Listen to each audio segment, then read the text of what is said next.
এখন বৃষ্টির সিজন মানে বর্ষাকাল, সবসময় বৃষ্টি হয়। গতদিনও বৃষ্টি হয়েছিল, যার কারণে হচ্ছে রাস্তাঘাট সব কিছুই ভেজা ভেজা লাগতেছে, আর হচ্ছে প্রকৃতি খুবই সুন্দর লাগতেছে, একদম সবুজ লাগতেছে। বৃষ্টির পর এই যে দৃশ্যটা, এটা দেখতে আমার অনেক বেশি ভালো লাগে, গাছপালা অনেক বেশি সবুজ হয়ে থাকে। তো আমরা যাচ্ছিলাম হচ্ছে বাজারে একটা দরকারে, চেয়ারম্যান অফিসে গিয়েছিলাম, আমার হাজব্যান্ডের একটা দরকার ছিল। তো সাথে করে আমাকেও নিয়ে গেল। ও আসলে আমাকে নিতে চায় না, আমি বলছি যে আমার বাড়িতে ভালো লাগতেছে না, তুমি আমাকে নিয়ে যাও তোমার সাথে করে।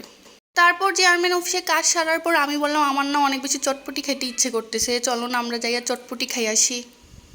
তারপর সে আমাকে নিয়ে আসলো চটপটি খাওয়ার জন্য। এখানে আরও অনেক কিছুই ছিল, কিন্তু আমরা তো খাবার দাবার মানে খাওয়া দাওয়া করে বের হয়েছি, এজন্য হচ্ছে এত কিছু খাওয়ার মানে জায়গা ছিল না পেটে। তারপরও আমি কাবাব খাইছিলাম, কিন্তু কাবাবের ভিডিওটা করতে মনে নেই। ওই দিন অনেক বেশি গরম ছিল। আগের দিন বৃষ্টি হয়েছে, কিন্তু পরের দিন এত বেশি রোদ আর এত গরম ছিল কি আর বলবো। চেয়ারম্যান অফিসে ঢুকছিলাম, ওইখানে হচ্ছে এসি ছিল। এসির থেকে বাহির হওয়ার পর মানে আমার তো বেরই হইতে ইচ্ছে করতেছিল না, কারণ হচ্ছে বাহিরে এত বেশি গরম ছিল। তো যাই হোক, আমি চটপটি নিয়ে নিলাম, ও চটপটি নিয়ে নিল, কিন্তু চটপটিটা এত বেশি টক ছিল, আমি টক খেতে পারি না। বেশি টক হলে আমি কোনো খাবারই খেতে পারি না।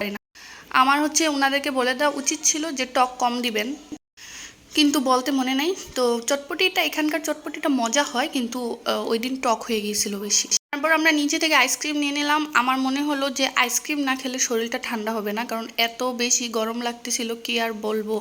মনে হচ্ছিল যে গরমের মধ্যে সিদ্ধ হয়ে যাব। তার উপর আমি আবার কালো কালারের বোরকা পরছি। কালো কাপড় পরলে তো গরমটা আরো বেশি লাগে, কারণ কালো কালারের কাপড় হচ্ছে তাপ শোষণ করে ফেলে শরীরে, যার কারণে হচ্ছে বেশি গরম লাগে। তো আমার হাজব্যান্ডের একটা প্রবলেম হচ্ছে, ও হচ্ছে অনেক মানে তাড়াতাড়ি হাঁটে এবং ও অনেক সামনে চলে যায়। আমি অনেক পেছনে থাকি আর সে চলে যায় অনেক সামনে, সামনে গিয়ে আবার আমার জন্য দাঁড়াই থাকে। আমি বুঝি না, মানে এত তাড়া কিসের, আবার এত তাড়াতাড়ি কেন হাঁটতে হবে। তো দেখবেন যে সব জায়গায় সে ক্যামেরার সামনে আছে।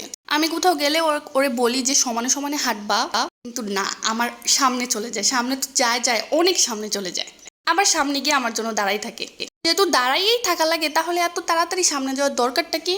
আচ্ছা যাই হোক, কিছু করার নাই, ওর এটা স্বভাব হয়ে গেছে, ও আমাকে ফালাইয়া ফালাইয়া হাঁটবে সামনের দিকে।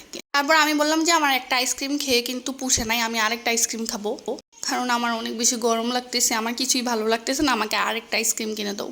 তারপর আরেকটা কোন আইসক্রিম নিয়ে নিলাম, ও আরেকটা আইসক্রিম নিয়ে নিল, নিয়ে আইসক্রিম নিয়ে আমরা চলে আসলাম বাসায়। এই যে আপনারা যদি খেয়াল করেন দেখবেন যে সে কিন্তু পিছনে ফিরে ফিরে তাকাচ্ছে, আবার আমার জন্য কিন্তু থেমে থেমে থাকছে। তো তুমি যদি আমার জন্য থেমেই থাকবা, আমার জন্য ওয়েটই করবা, তাহলে আবার কেন আমাকে ফালাইয়া ফালাইয়া সামনে চলে যাও? তুমি যদি আমার ভিডিওটি দেখে থাকো, তাহলে তোমাকে আমি সাবধান করে দিলাম, নেক্সট টাইম আমার সাথে সাথে হাঁটবা, দরকার হয় আমাকে কুলে নিয়ে হাঁটবা, তাও আমাকে ফালাইয়া হাঁটবা না। আর যদি ফালাইয়া হাঁটো, সামনে চলে যাও, একদম সামনে চলে যাবা, আমার জন্য দাঁড়াবা না। তো গাইস, ভিডিওটি এই পর্যন্তই। ভিডিওটি ভালো লাগলে অবশ্যই লাইক কমেন্ট শেয়ার করে দিবেন। Tata, bye bye.